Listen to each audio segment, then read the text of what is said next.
Pérez, pero bueno, bien.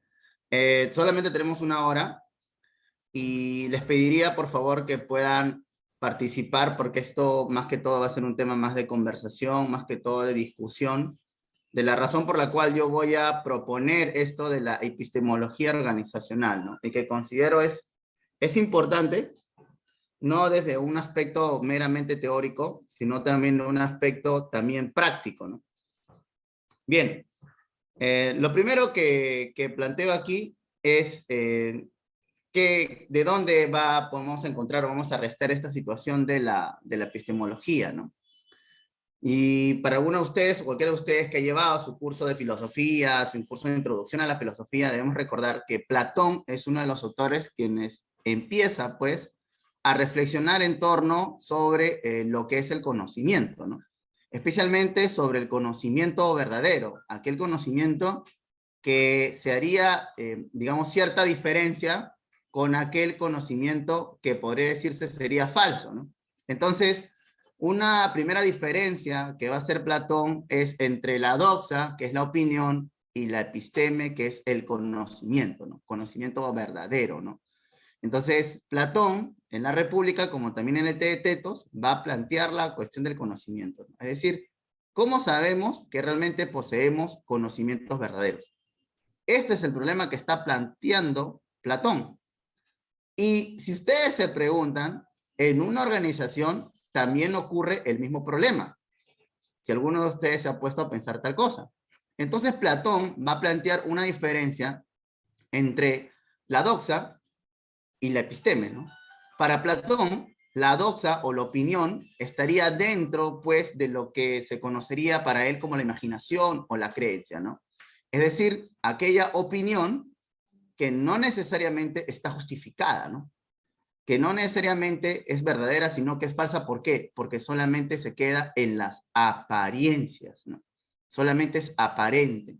Solamente se queda en el mundo sensible para Platón, ¿no? Debemos recordar que Platón hablaba que el verdadero conocimiento se encuentra en el acceso o la contemplación de las ideas perfectas que se encuentran en un lugar donde no sabe dónde, pero que le llama como el topus uranos, ¿no? Pero Platón intuye que las ideas verdaderas se encuentran dentro de un mundo que refieren a ideas universales, ¿no? A ideas perfectas. En la perfección, para él, se encuentran las ideas verdaderas, ¿no? Y en tanto que nuestras ideas se acerquen a esta perfección o esta universalidad, serían verdaderas, ¿no? Para Platón también le va a plantear que hay un mundo inteligible, que es este mundo justamente de esencias y de sustancias perfectas, ¿no? Y en tanto y en cuanto una persona puede acceder a estas, es que está más cerca de la verdad o menos cerca de la verdad. Pero Charlie, ¿qué estás hablando? Este asunto es muy filosófico, quizás no lo entiendo. No sé si ustedes han dado cuenta o no, pero cuando hablamos de, por ejemplo, de discusiones de Scrum, por ejemplo, ¿cómo determinamos si estamos haciendo Scrum o no estamos haciendo Scrum? ¿Algunos se ha preguntado qué criterio, por ejemplo, utilizamos? No creen que el criterio es mientras estoy más cerca a lo que me dice la guía o mientras estoy menos cerca a lo que me dice la guía. No creen que mientras mi Scrum sea más perfecto conforme a la esencia de Scrum es que es verdadero mi Scrum y si no es así es falso. Entonces, en el fondo, quizá no tanto nosotros nos escapamos de esta idea de Platón. Es más, parece horripilante al pensamiento decir que estoy haciendo algo que no es Scrum, ¿no? Mejor es decir, hago Scrum, aunque no sea Scrum, en el fondo, ¿no? Entonces, en realidad tiene sus consecuencias prácticas lo que estamos hablando, ¿no? Entonces, de uno u otro modo, está un poco difícil que nosotros nos escapemos de esta visión esencialista con respecto al conocimiento. Y este es el problema de fondo. Platón también va a plantear que nosotros vivimos, ¿no? En una especie de caverna, algunos recordarán esto, ¿no? Donde vemos sombras, ¿no? Pero que el filósofo tiene que salir de esta caverna para poder ver o conocer la realidad, ¿no? O ver o conocer la verdad, ¿no? Que se encuentra fuera de la caverna, ¿no? Entonces, lo que nosotros queremos hacer y lo que nosotros tenemos que hacer en nuestra organización es ayudar también a que la gente salga de esa caverna. Porque muchas veces estamos simplemente en ¿qué? En apariencias, ¿no? Bien, voy a seguir con mi exposición. A ver. Ajá, exactamente. ¿Qué tanto, Juan Carlos dice, ¿no?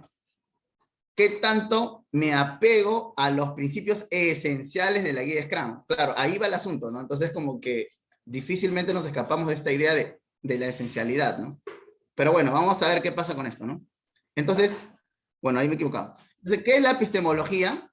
Pues esta palabra, que viene de episteme, que significa conocimiento, literalmente se traduce como teoría de la ciencia, ¿no? La epistemología se debe enfocar en un tipo de conocimiento específico, que es en el conocimiento científico, ¿no? Entonces, para la epistemología, el conocimiento por autonomasia es el conocimiento científico, ¿no? Porque es el conocimiento que da como válido, que es el conocimiento que da como verdadero. Entonces, la epistemología se va a enfocar en los métodos, en la validez, en los problemas que surgen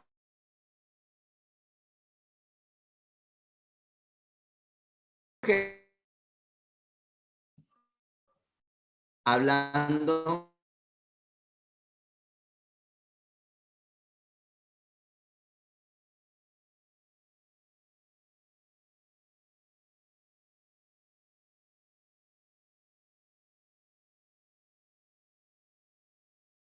es científico y que un conocimiento y que otro conocimiento no lo es.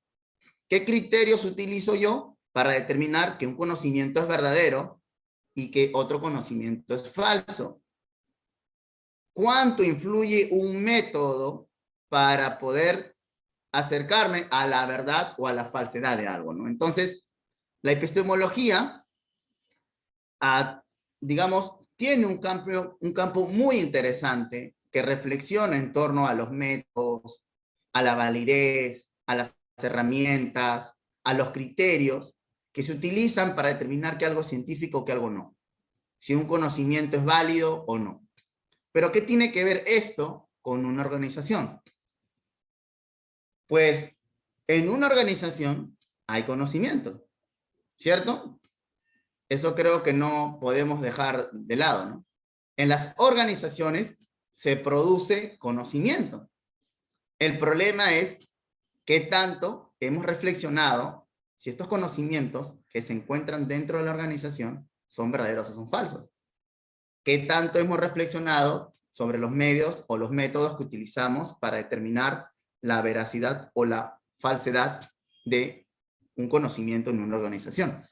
Hoy en día hablamos sobre la gestión del conocimiento.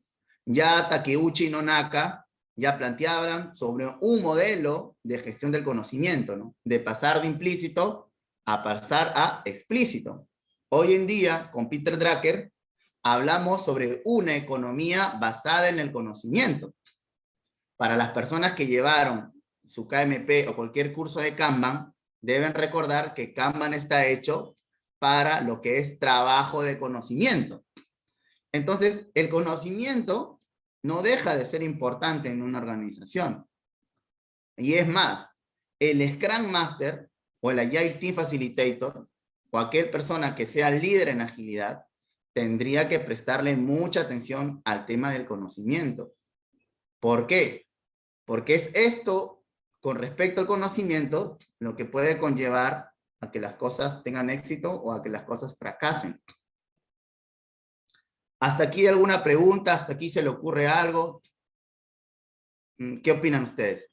¿Hasta aquí todo bien? No hay ningún problema si es que pueden opinar o pueden decir algo al respecto. Pueden levantar la mano, pueden poner sus preguntas en el chat o pueden abrir el micrófono también. Ya, ok. Aquí, Adelante. con lo que acabo de exponer anteriormente, nuevamente puede sonar muy filosófico, ¿no? Pero ¿qué tantas consideraciones prácticas hay? Pues creo que muchísimas, ¿no? Como cualquier caso de la vida.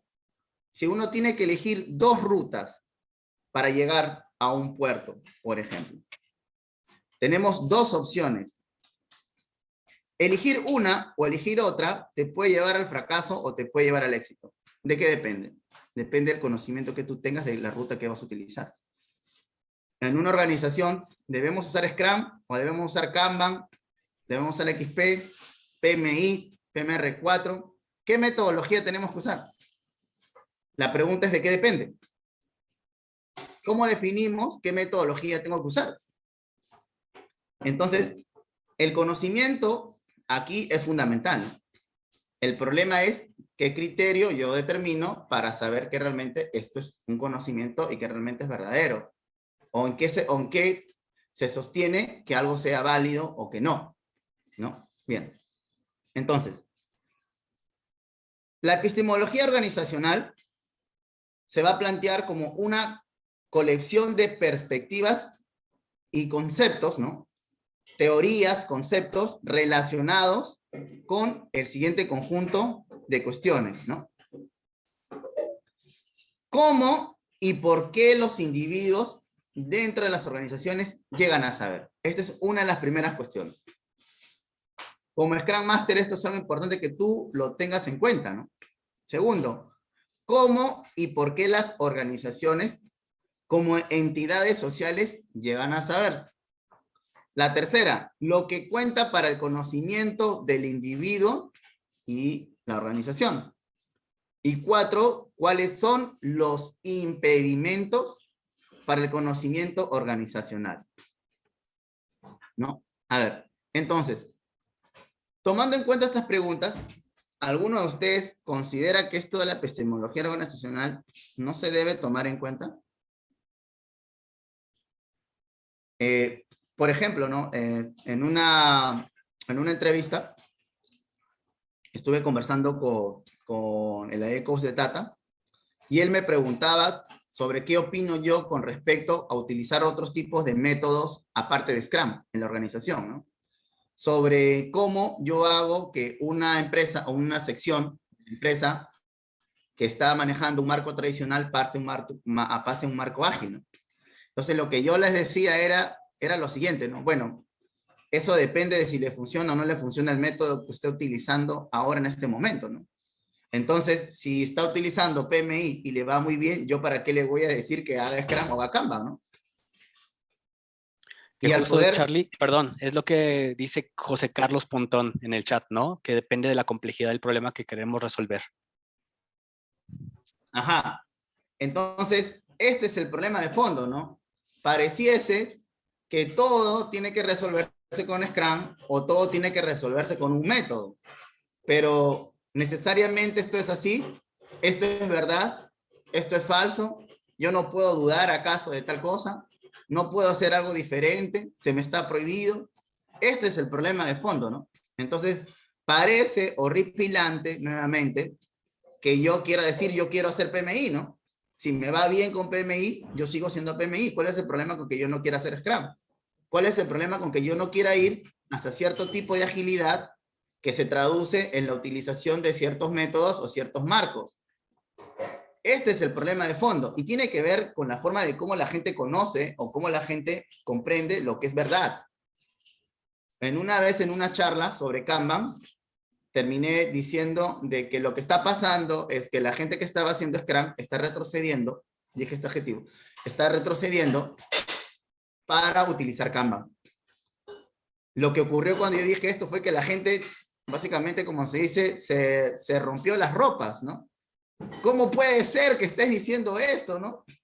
Pero yo digo, pero, bueno, eso es lo que yo veo, ¿no? La gente no le está funcionando Scrum, entonces estoy utilizando Kanban porque Kanban lo veo que es más explícito y Scrum es más implícito, ¿no? Entonces, el camino para la agilidad con Scrum sería empezar con Kanban y no con Scrum, porque en Scrum se dan muchas cosas por sentado.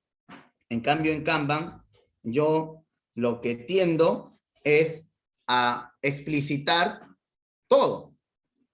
Entonces, este es el problema, ¿no? ¿Por qué una organización de la noche a la mañana quiere ser ágil? ¿O por qué de la noche a la mañana quiere tener un tipo de organización de tipo Spotify o de tipo de otra consultora? O sea, ¿por qué no puede elegir su propio tipo de organización? ¿Por qué tiene que obligarse a hacer algo, digamos, que no necesariamente le está dando resultados, o siguen haciendo algo que no le dando resultados. Es más, ¿no? ¿Por qué quieren seguir diciendo que hacen Scrum cuando en el fondo no hacen Scrum y están haciendo un marco tradicional? O sea, ¿por qué? ¿Y por qué no ven esa cierta disonancia cognitiva en la propia organización? Que este es el problema de fondo. Y tiene que ver justamente con la epistemología organizacional. ¿Me entienden? O sea, lo mismo, es como que estoy buscando un Scrum Master, pero en el fondo estoy buscando un Project Manager. Entonces, ¿por qué para la organización no ve esta contradicción? ¿Por qué más bien no dice quiero tener un Project Manager en vez de decir quiero un Scrum Master, ¿no? ¿Por qué quiero decir quiero tener un Scrum Master y lo quiero poner a trabajar como un Project Manager? O sea, ¿por qué la organización no se da cuenta de esto? O sea, ¿por qué la organización, esta disonancia cognitiva, ¿no? Asume que está bien? O sea, ¿por qué? Ese es el problema, ¿no? O sea, ¿por qué quiere hacer eso? ¿Por qué las personas también que se encuentran alrededor no se dan cuenta de esto? O sea, ¿por qué nadie dice, oye, pero ¿por qué pides un Scrum Master si quieres que haga un papel de Project Manager? O sea, ¿por qué quieres hacer esto? ¿Me entiendes? Bueno, acá nuestro amigo dice, porque no han tenido o no se han dado la oportunidad de experimentar otro modelo. Es que justamente ahí empieza el tema de la epistemología organizacional, ¿no? El modo de cómo la gente conoce. Entonces, el Scrum Master, creo yo, tiene que saber también cómo la organización conoce, cómo la organización está teniendo criterios para conocer o para asumir algo que es verdad. ¿Ok? Entonces, la pregunta aquí es, ¿qué es la verdad? ¿Cómo se establece lo que es verdadero o falso en tu organización? Ese, considero yo, es lo que nos va a dar ciertas luces. Si nos ponemos a pensar en nuestra organización, ¿cómo se establece lo que es verdadero y lo que es falso? ¿Alguno de ustedes tiene alguna idea, por ejemplo? ¿Se ha puesto a pensar cómo se establece lo que es verdadero o falso en tu organización? ¿Qué dicen? Pueden escribirnos por el chat o pueden abrir el micrófono. Adelante, Pablo. Sí, yo creo que en un sentido pragmático se puede establecer lo verdadero, lo falso respecto a lo que le funciona a la organización. Correcto. Hacia eso es donde las organizaciones ágiles tienen que ir, hacia una perspectiva pragmática, y eso es lo que yo estoy proponiendo. Pero no siempre eso ocurre, porque aquí nuestro amigo, por ejemplo, dice, nuestro amigo José Carlos, dice, cuando varios coinciden con los mismos conceptos.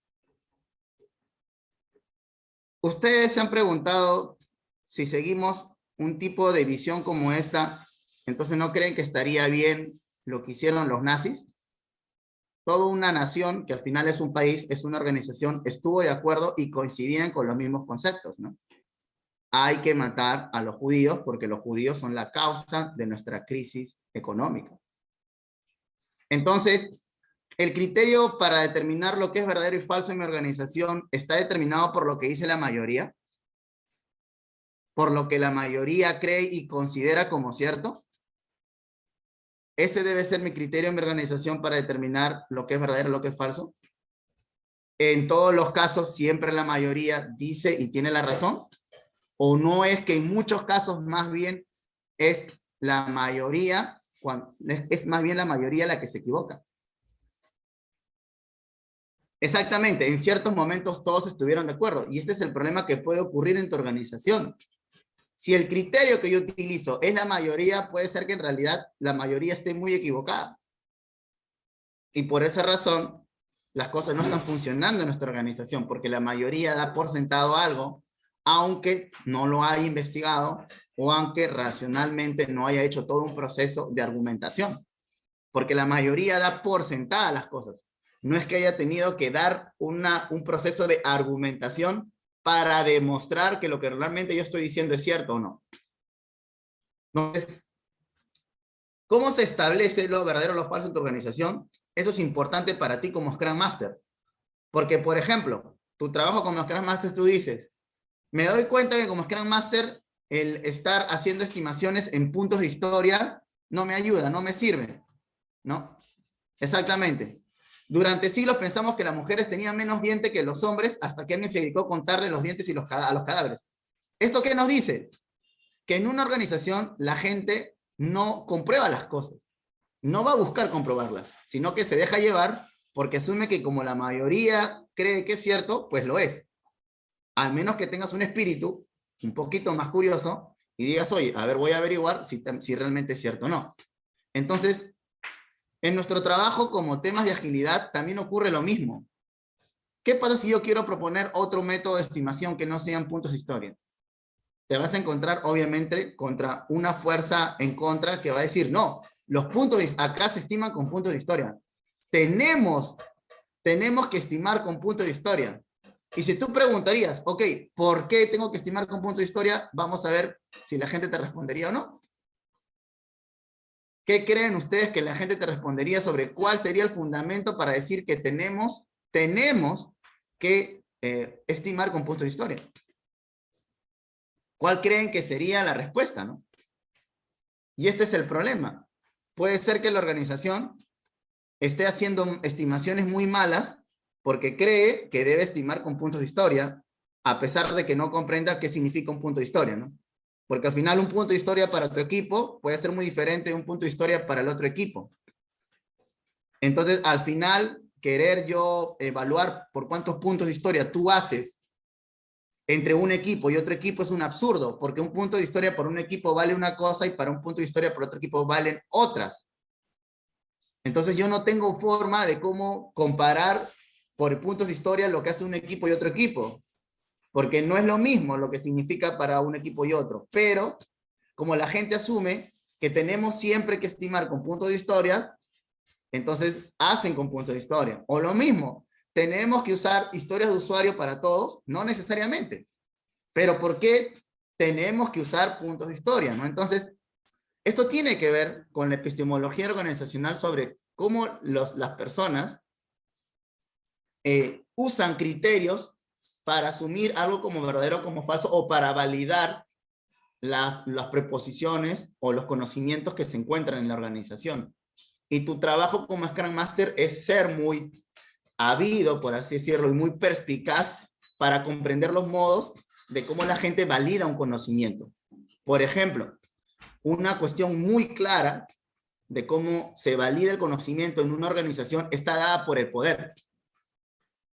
En una organización, por ejemplo, es muy común que la persona que tiene más poder se dé por sentado que esa persona que tiene más poder sea la quien diga cosas más verdaderas.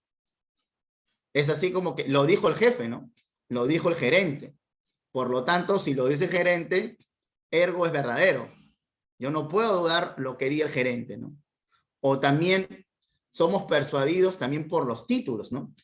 Si una persona dice, no sé, es que él es ¿cómo se podría? El Enterprise Agile Coach, ¿no?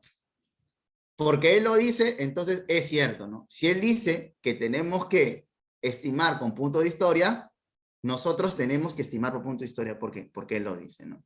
Porque él es el Agile Enterprise Coach, y así pueda decir cualquier cosa de la más absurda, yo no dudo de lo que él diga. Y la gente en masa termina actuando conforme a eso, ¿no?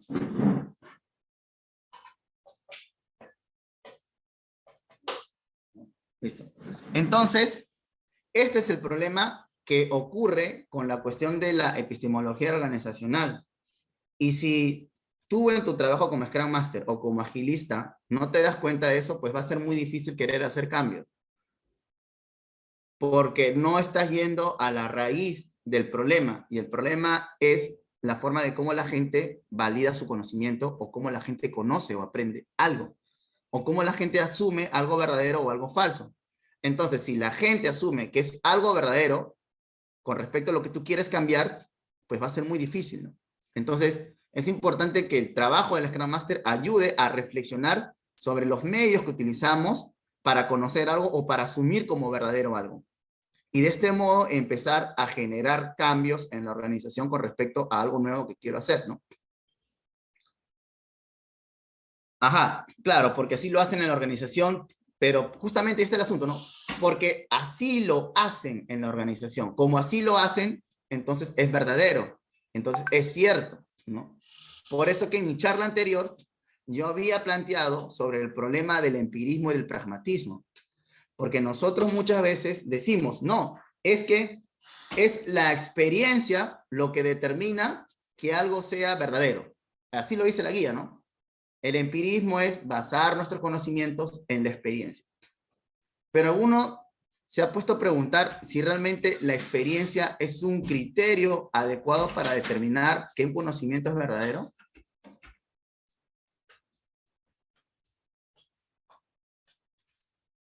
¿Alguien se ha puesto a pensar esto? Este es el problema que creo yo plantea la guía. Porque por experiencia yo puedo aprender mal algo y puedo seguir haciéndolo, porque lo aprendí por experiencia. Entonces, ese es el asunto detrás, ¿no? La experiencia no necesariamente es un criterio adecuado para determinar que algo es verdadero. Porque la experiencia es particular y es no necesaria. Por experiencia, yo sé que hay cisnes blancos y yo puedo creer que hay cisnes blancos. Y por experiencia, yo creo que no hay cisnes negros. Por lo tanto, pero existen los cisnes negros.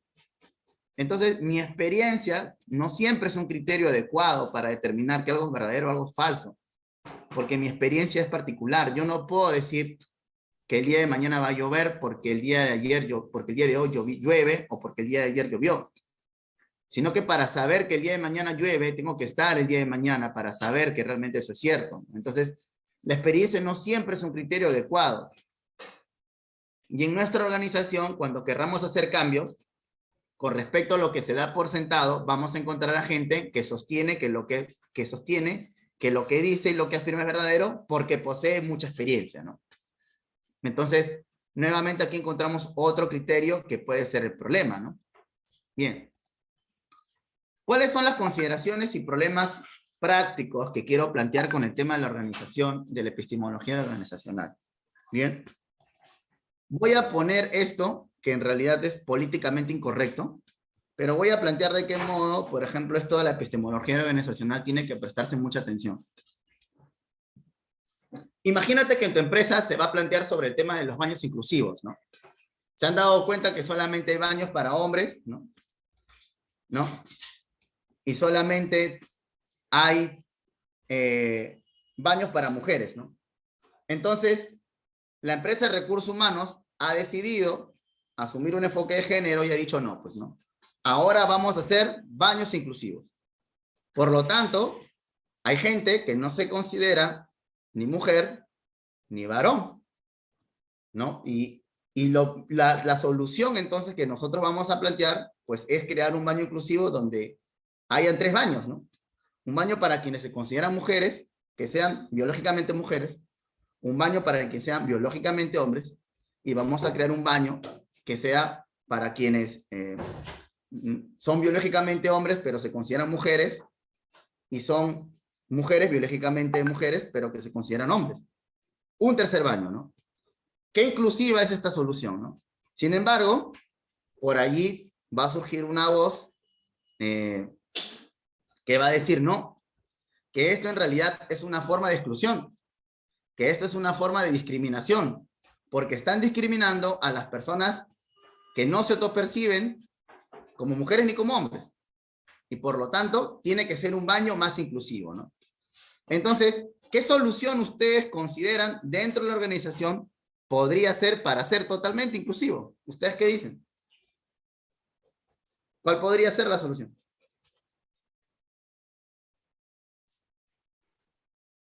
A ver, ¿qué dicen? Podría ser una encuesta o un trabajo más cualitativo de focus group, por ejemplo, para que emerja un nombre, en el fondo que ese nombre de ese baño no sea impuesto, sino que se acuerde o emerja de las propias personas, que se pueda nombrar ese baño de una manera más democrática quizá. Pero el problema es que de fondo, la solución más inteligente es esta, ¿no? Un solo baño. Un solo baño. Entran mujeres, niños, todos. Adiós, exclusión y todo tipo de discriminación. Todos entran en un solo baño.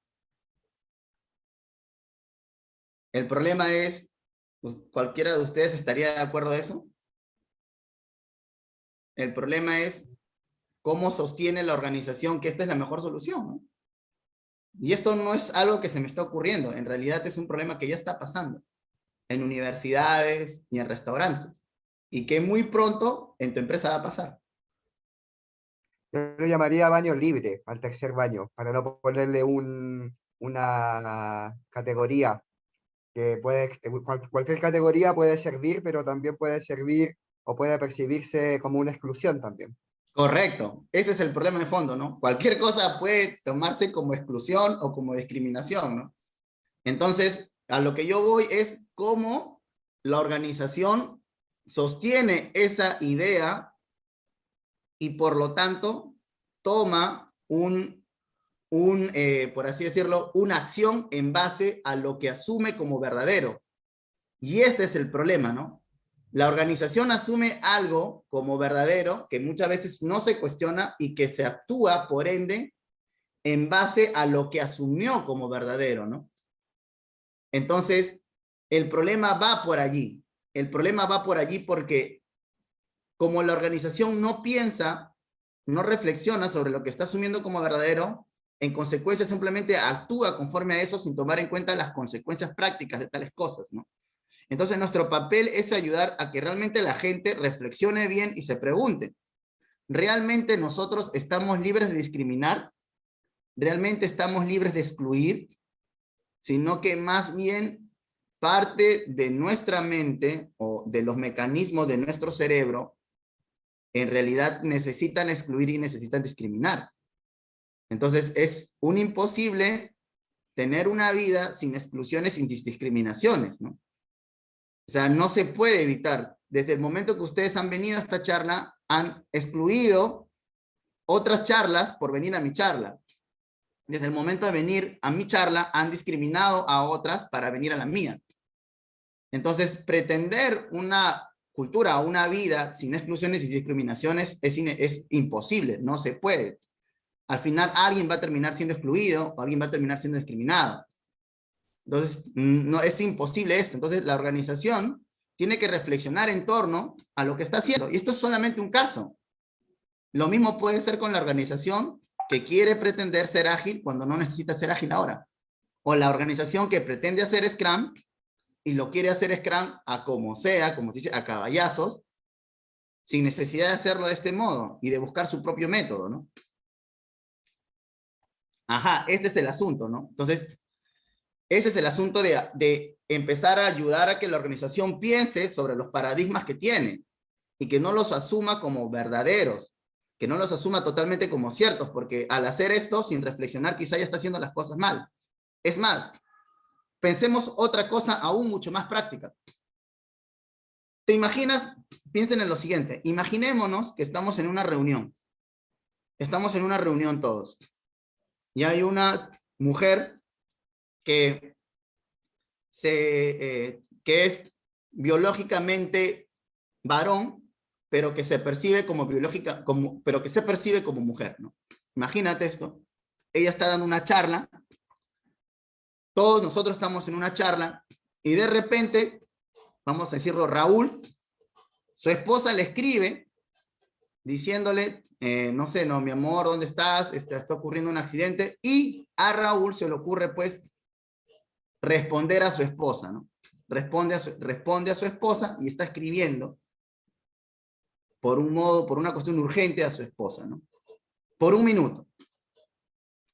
La persona que está, por así decirlo, haciendo la charla, decide parar toda la charla y decide decir, ya me cansé, porque en estos momentos estoy siendo violentada por Raúl. ¿Por qué? Porque estoy recibiendo por parte de Raúl una microviolencia. Raúl está siendo violento Porque en estos momentos que yo estoy hablando, él no me está prestando atención y está en su celular.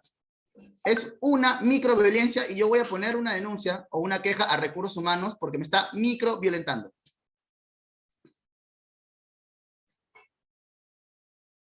Y esto es lo que está pasando, señores, señoritas. Esto es lo que está ocurriendo. La organización está asumiendo cosas sin pensar qué tanto son ciertas o no. Y hay gente que lo repite. Hablamos de microviolencias, de micromachismos, hablamos de techos de cristal y un montón de cosas sin necesidad de averiguar qué tan ciertas son. Se asumen como verdaderas y se actúan conforme a ellas porque simplemente se da por sentado que son verdaderas. Esto es, en algún caso, simplemente lo que estoy hablando a niveles sociales, ¿no? En redes sociales, como puede ser LinkedIn, por ejemplo, es fácil que en tu organización la gente, digamos, haga propaganda de ideas que hasta cierto nivel siguen siendo absurdas y que no prestan atención a las consideraciones prácticas. No sé si alguno de ustedes, por ejemplo, en LinkedIn, se habrá topado con este tipo de imágenes, ¿no? Que parecen inocentes, pero que en realidad son muy absurdas, ¿no? Con decir esto, ¿no? Esto es verdad, el cuadrado. Esto es verdad, el círculo. Y lo otro es verdad, ¿no? Por lo tanto, como existen miles de perspectivas, la verdad no existe, ¿no? Piensa antes de decir algo que tú crees que es verdad, porque puede ser que no sea verdad, porque lo que dice la otra persona es verdad, ¿no? Entonces, ¿te imaginas tú a un Agile Coach? ¿Te imaginas a un Agile Coach haciendo una conferencia o un Scrum Master, hablando, pues, mostrando este tipo de gráfico, diciendo que básicamente la verdad no existe, ¿no? Y después de decir que la verdad no existe, va a decir, bueno, señores, ahora nosotros vamos a usar Scrum. En consecuencia, ¿qué tenemos que decir nosotros a lo que está diciendo esta persona? ¿Qué creen que sería la consecuencia lógica de la afirmación que se está haciendo, ¿no? ¿Qué dicen? Yo creo que es importante quizás asumir que no se va a trabajar desde la verdad última de las cosas, sino que se puede trabajar desde la certeza, entendiendo que la certeza puede ser aquello que no funciona en base a un modelo o un marco determinado de trabajo. Correcto, pero el problema está en que cuando seguimos informaciones como, exactamente, se vuelve una contradicción, ¿me entienden? Y este es el problema, porque al final, si queremos decir de otro modo, la misma imagen nos dice que es verdad. O sea, es absurdo querer decir que ese cuadrado y ese círculo es verdad cuando yo estoy viendo la figura real. Se comprende de que si esta figura yo no la podría observar, entendiera que pueda asumir que es verdad el cuadrado o es verdad el círculo. Pero desde el momento que yo tengo la capacidad de observar la figura real, entonces yo no puedo seguir asumiendo o diciendo que es verdad el cuadrado del círculo porque yo estoy reconociendo cuál es la figura verdadera. Las organizaciones caen en este tipo de problemas. Y los equipos también. Y lo que nosotros tenemos que ayudar a los equipos es que tengan un mejor criterio para determinar lo que es verdadero, lo que es falso, o por así decirlo, como dice Pablo, tener mayores certezas con respecto al trabajo. Y de este modo poder hacer que la gente mejore. Bien. Entonces ya voy a terminar. Entonces, ¿cuál es el criterio que debemos elegir? Este es el problema de fondo, ¿no? Nosotros como Scrum Master y como Agile Coach, Agile Facilitator, debemos ayudar a decir, oye, debemos pensar primero qué criterio utilizamos para conocer algo. ¿Cómo yo valido que un conocimiento es cierto o un conocimiento es falso, ¿no? Para poder elegir un mejor método. Bien. Es importante aquí que nosotros prestemos atención a cómo los filósofos han ido pensando en cuáles son los criterios que nosotros utilizamos para determinar que algo es cierto. Francis Bacon, por ejemplo, va a hablar sobre 4 ídolos que las personas tienden para poder creer algo. El ídolo de la tribu, el ídolo de la caverna, el ídolo del foro y el ídolo del teatro, ¿no? Cuando hablo de la ídolo del tribu, hablo de que tienen cierto orden. Y como tienen cierto orden, es verdadero, ¿no? Los ídolos de la caverna tienen que ver pues con que la persona se encierra en sus propios prejuicios y no quiere salir de ella. El ídolo del foro es lo que dice la masa. Y el ídolo de teatro es justamente lo que se impone, ¿no? Lo que se impone. Bueno, yo sé que no hay mucho tiempo esto. Charles Peirce va a plantear también 4 métodos de cómo se plantea la creencia, de cómo se fija la creencia. Uno va a decir que es el método de la tenacidad, y presten atención a esto, ¿no? Aquí esto te puede ocurrir para tu product owner. Tu product owner puede creer que la forma de cómo está trabajando está bien, y no va a cambiar su creencia. ¿Por qué? Porque cae en el método de la tenacidad. ¿Qué hace? Hace como el avestruz, que cuando hay una idea nueva o diferente que contraría su propia creencia, decide hacer un hueco, poner su cabeza en el hueco y no escuchar otras opiniones. ¿Para qué? Para que lo que tú le estás diciendo no ponga en duda sus creencias anteriores. Otro puede ser el método de la autoridad. Tu equipo de trabajo puede ser que no esté dispuesto a cambiar las formas de trabajar porque dice, lo dijo el Agile Coach.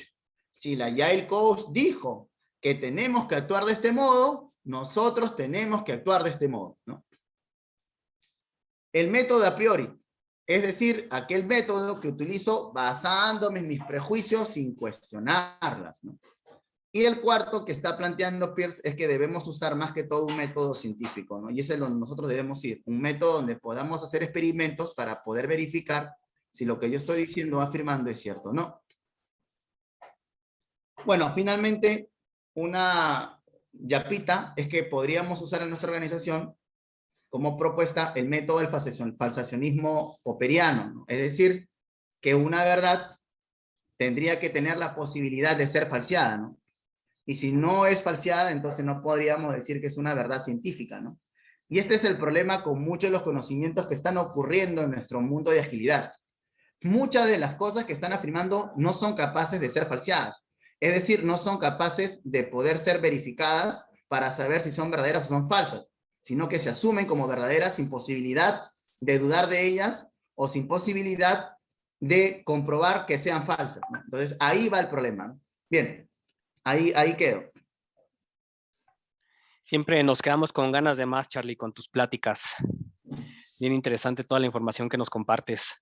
Y pues bueno, agradecemos tu información. No sé si tienes ahí una lámina donde venga tu contacto, si no nos puedes pasar por chat tu LinkedIn. Y aprovechamos este tiempo final de la sesión para, seguramente hay algunas preguntas que ustedes quieran hacer. ¿Qué es lo que más les atrajo de esta plática? ¿Qué es lo que se llevan el día de hoy?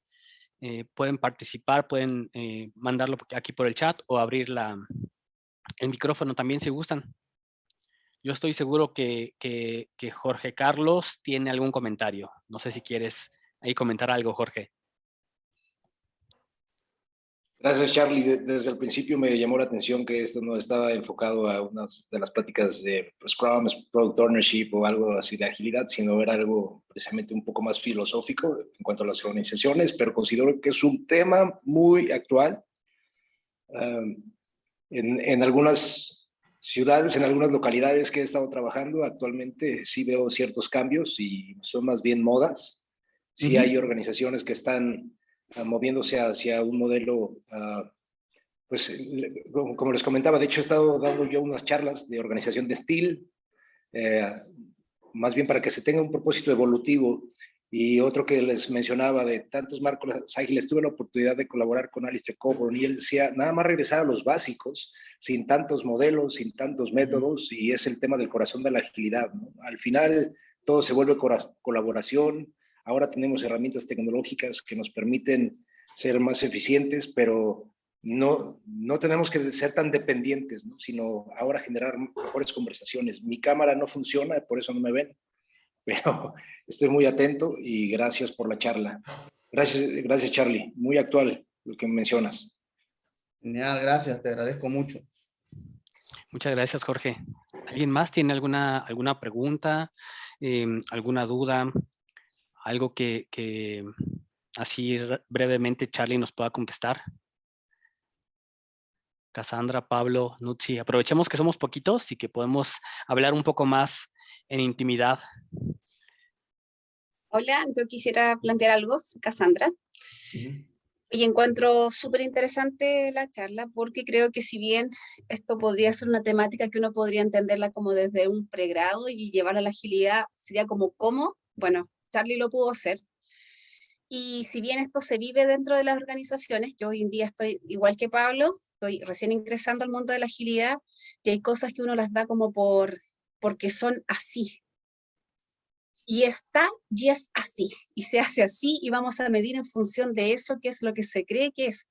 Entonces creo que de verdad, de repente este sentido de realidad, el pragmatismo, baja niveles, baja ansiedades, y te permite volver a tener el foco claro hacia dónde vamos, con una simpleza.